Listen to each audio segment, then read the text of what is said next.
Hi வணக்கம், நான் உங்கள் பேசுமில்லா. இன்றைக்கி நம்ம பார்க்க போகிறது புடலங்காயோட ப்ரான் போட்டு ஒரு கறி பண்ண போகிறோம். இது எப்படி பண்ணுறதுன்னு பார்க்கலாம். இதுக்கு 2 தக்காளி, சின்ன துண்டு இஞ்சி, 3 பல் பூண்டு, பெரிய வெங்காயம் 2 எடுத்திருக்கேன். வெங்காயம், தக்காளி, இஞ்சி, பூண்டு இது எல்லாத்தையும் அரைச்சி எடுத்துக்கலாம். கூட வீட்டில் அரைச்ச மிளகாய்த்தூள் ஒரு 1.5 ஸ்பூன் எடுத்திருக்கேன், அதையும் அரைச்சி எடுத்துக்கலாம். கடாயில் எண்ணெய் ஊற்றி காஞ்சதும் கடுகு, சோம்பு போட்டு கருவேப்பிலை போட்டுக்கோங்க. அதுக்கப்புறம் புடலங்காய், இறாலையும் அதில் சேர்த்துட்டு கொஞ்சம் நேரம் வதக்கி விடுங்க. தேவையான அளவுக்கு உப்பும் போட்டு சேர்த்து வதக்கிட்டு அதுக்கப்புறம் கொஞ்சம் நேரம் மூடி வச்சிடலாம்.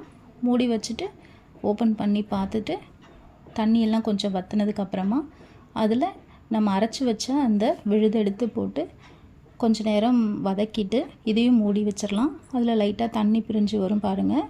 இப்போ நான் எடுத்து வச்சுருக்க தண்ணி அதில் ஊற்றிடுறேன். எனக்கு தேவையான அளவுக்கு ஊற்றிருக்கேன். இதில் உப்பு டேஸ்ட் பார்த்துட்டு மூடி வச்சு கொதிக்க விட்டுட்டு, இப்போ பாருங்கள், எனக்கு தண்ணியாக வேணும்னு நான் எடுத்திருக்கேன். நீங்கள் வேணும்னா நீங்கள் தேங்காய் போட்டு அரைச்சி ஊற்றிக்கலாம். ரெடி ஆகிடுச்சு.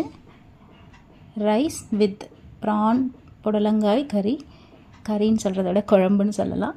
ட்ரை பண்ணி பாருங்கள். நெக்ஸ்ட் வீடியோவில் வேறொரு டாப்பிக்கோடு உங்களை நான் பார்க்குறேன். அது வரைக்கும் பேசும் நிலாக்காக காத்திருங்கள். டடா.